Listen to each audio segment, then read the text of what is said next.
Сәлеметсіздер ме? Сегодня поговорим о тәуелдік жалғау, притяжательное окончание. Бірінші жақ менің бағам, тоқсаным, дәптерім. После гласного А прибавляем окончание М. После сонорного Н, слово тоқсан, прибавляем окончание Ым, потому что слово твердое. Дәптер. Р сонорное, прибавляем мягкое М. Менің бағам моя оценка, менің тоқсаным моя четверть, менің дәптерім моя тетрадь. Сенің бағаң твоя оценка, сенің тоқсаның твоя четверть, сенің дәптерің твоя тетрадь. Сыпайы түрі. Уважительная форма второго лица имеет окончание ңыз, ыңыз, эңіз. Слово заканчивается бага на гласное А, прибавляем окончание ңыз. Тоқсан заканчивается на сонорный Н, прибавляем твердое окончание ыңыз, так как слово тоқсан твердое. К слову дәптер прибавляем окончание эңіз, потому что последний слог в слове дәптер мягкий.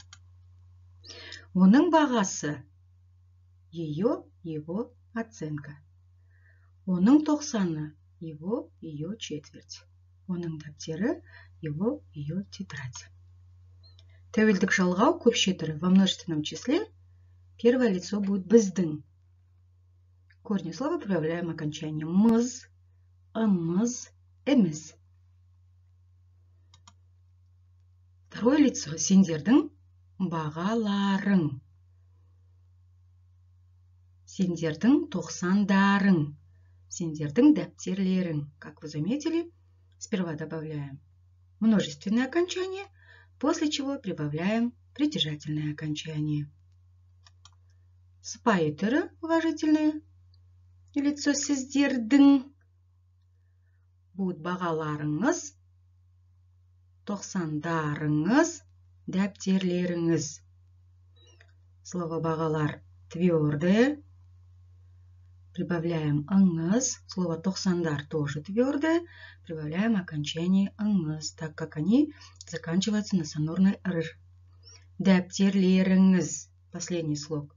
Множественное окончание мягкое. Соответственно, окончание тоже содержит мягкий Третье лицо. Олардың бағалары, олардың тоқсандары, олардың дәптерлері. Их оценки, их четверти и их тетради.